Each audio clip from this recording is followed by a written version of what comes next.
Bonjour à tous et bienvenue dans Avis de recherche. Et aujourd'hui c'est notre deuxième vidéo en partenariat avec le Quai des Savoirs de Toulouse pour l'exposition Luminopolis. Et quand on parle de lumière, eh bien évidemment on parle aussi souvent d'électricité. Donc aujourd'hui je vais vous présenter une recherche à ce propos. Bienvenue donc dans Avis de recherche. L'électricité est invisible, on y pense surtout quand elle manque, quand la lumière que l'on allume d'un geste ne nous éclaire plus. Pourtant, sa production et son acheminement nécessitent des infrastructures gigantesques, des moyens financiers et la coordination de nombreux acteurs. L'Union européenne dispose justement d'une organisation assez particulière, visant à promouvoir l'interconnexion et les flux entre les pays membres. Angélique Pahl, chercheuse à l'Institut de l'IRSEM, a étudié l'évolution de cette organisation dans son article publié dans la revue Géocarrefour, portant sur l'intégration régionale européenne dans le domaine de l'énergie et intitulé les flux électriques européens de la mise en politique à la politisation, est menée entre 2012 et 2016. En plus de la consultation de la littérature des acteurs du secteur, la chercheuse a conduit des entretiens avec des régulateurs nationaux, des producteurs d'électricité ou des gestionnaires de réseaux de pays membres de l'Union européenne.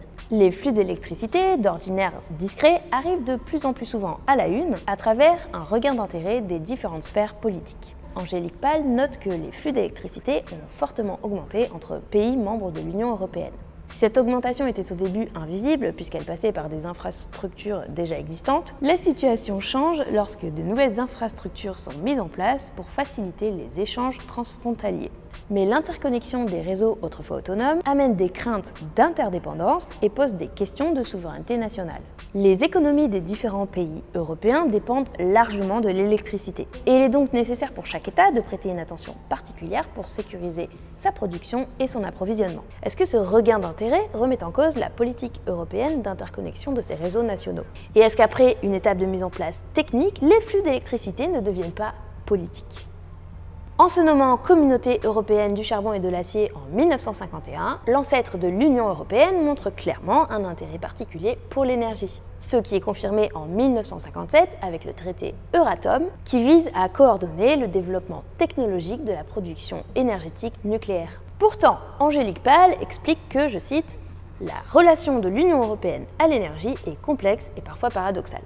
Le projet d'interconnexion des réseaux électriques européens date de 1970, mais se renforce en 1990 pour devenir le projet d'un marché européen libéralisé. Jusqu'à ce moment, chaque État avait cherché à développer son propre réseau sans nécessairement essayer de le connecter à celui de son voisin. La mise en place de ce marché nécessite également d'harmoniser les normes et les régulations nationales.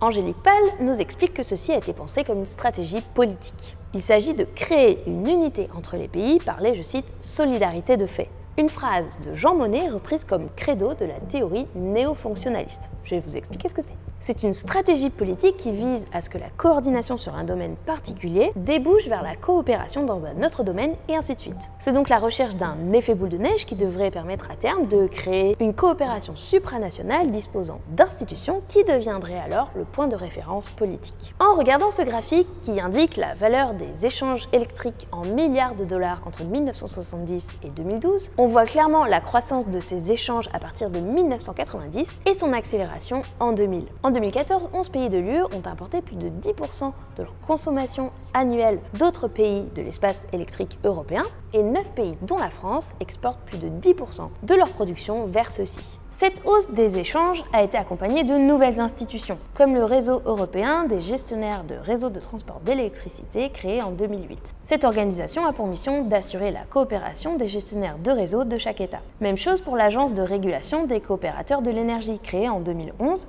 et qui cherche à établir des normes communes pour disposer d'un marché de l'électricité libéralisé et compétitif entre les États membres. Pour comprendre les problématiques liées à l'augmentation des flux transfrontaliers, Angélique Pahl a étudié la décision allemande visant à cesser d'utiliser l'énergie nucléaire. Les centrales nucléaires allemandes alimentaient surtout des bassins de consommation situés dans le sud du pays.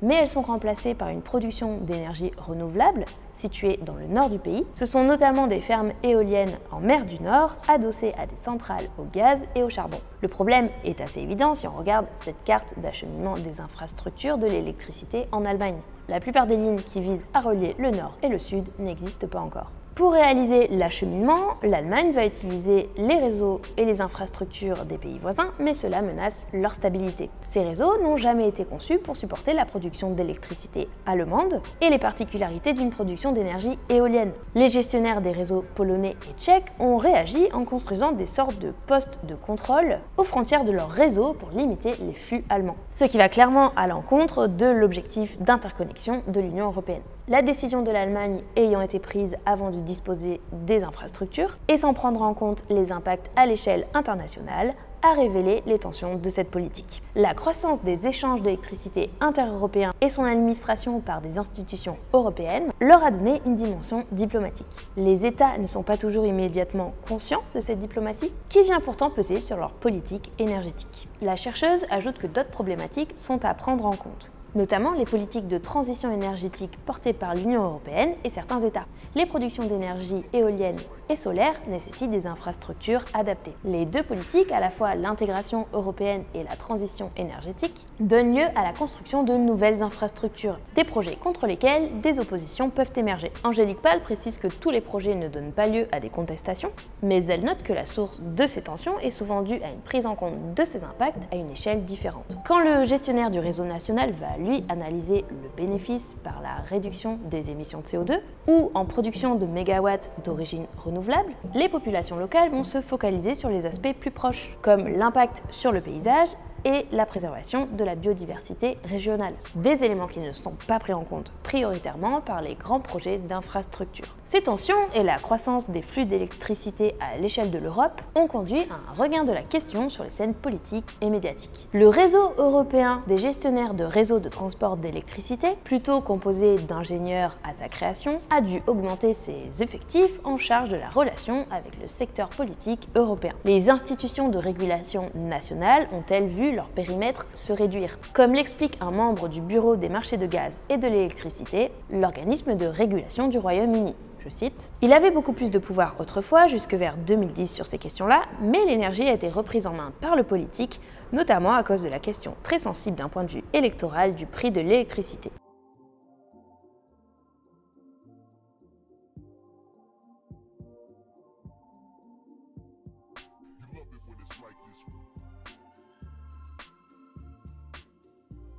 Selon la chercheuse, on voit ici deux logiques et deux échelles s'affronter. Il y a d'un côté la logique européenne, pour qui les flux d'électricité et les réseaux sont l'affaire du marché et de la régulation, l'objectif étant à la fois de créer un rapprochement des États membres, mais aussi de créer un réseau efficace. Les échanges d'électricité sont alors vus comme essentiellement techniques. Au contraire de la logique des États, pour qui les flux et les réseaux sont éminemment politiques. Ils touchent à la compétitivité de l'économie, aux relations diplomatiques avec les fournisseurs de matières énergétiques et au prix de l'électricité. Pour conclure, Angélique Pahl explique que si l'intégration par la neutralité technico-économique avait d'abord été bien accueillie par les États membres, cela s'est produit dans un contexte d'abondance et de surproduction d'électricité. Lorsque des impacts sociaux ou diplomatiques importants apparaissent, alors les gouvernements nationaux ne sont pas prêts à accepter une échelle de décision européenne. Dans ce sens, une remise en question du projet de l'Union européenne apparaît comme une politisation des flux d'électricité. Et c'est la fin de cette vidéo, alors si cette recherche vous a intéressé, vous pouvez consulter l'article, le lien se trouve en description. Vous pouvez aussi nous rejoindre sur les réseaux de Avis de recherche, Facebook et Twitter. Si vous êtes chercheur en sciences humaines et sociales et que vous voulez nous soumettre une publication récente, vous pouvez aussi nous écrire un mail qui se trouve toujours en description.